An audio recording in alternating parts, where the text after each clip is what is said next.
નમસ્કાર વિદ્યાર્થી મિત્રો, આજે આપણે ધોરણ 6 વિજ્ઞાન પ્રકરણ 1 આહારના ઘટકો પાઠનો સ્વાધ્યાય તમામ પ્રશ્નોના જવાબ સાથે આપણે જોવા જઈ રહ્યા છે. તો ચાલો શરૂ કરીએ. પ્રશ્ન 1. આપણા ખોરાકમાં મુખ્ય પોષક ઘટકોના નામ લખો.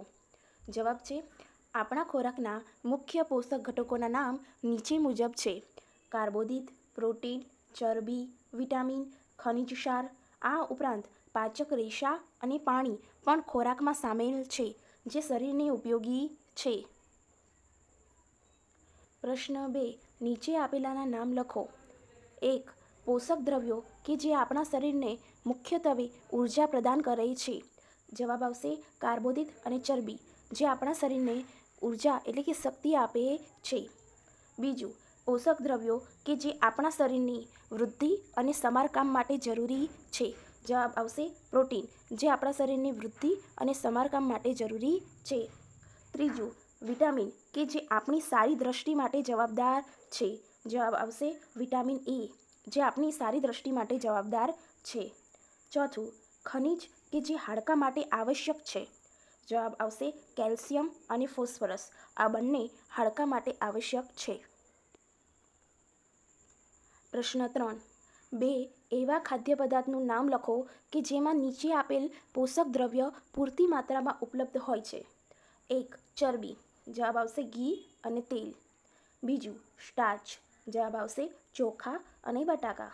ત્રીજું, પાચક રેશા એટલે કે વૃક્ષાંશ. જવાબ આવશે: આખા અનાજ અને લીલા શાકભાજી.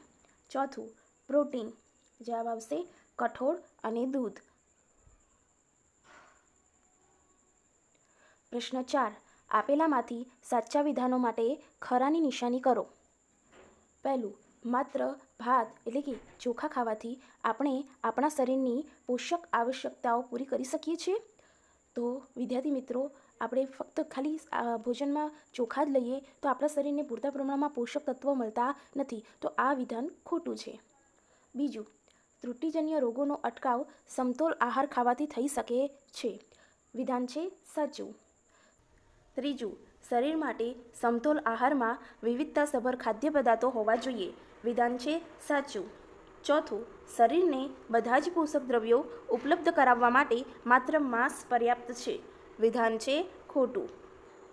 પ્રશ્ન 5. ખાલી જગ્યાની પૂર્તિ કરો. પહેલું, ખાલી જગ્યા વિટામિન ડીની ઉણપથી થાય છે. જવાબ આવશે: સુક્તાન.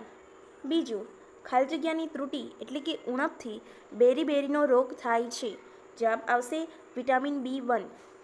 ત્રીજું, વિટામિન સીની ત્રુટિ એટલે કે ઉણપથી ખાલી જગ્યાનો રોગ થાય છે. જવાબ આવશે: સ્કર્વી. ચોથું, આપણા આહારમાં ખાલી જગ્યાના અભાવથી રતાંધણાપણું થાય છે. જવાબ આવશે: વિટામિન એ.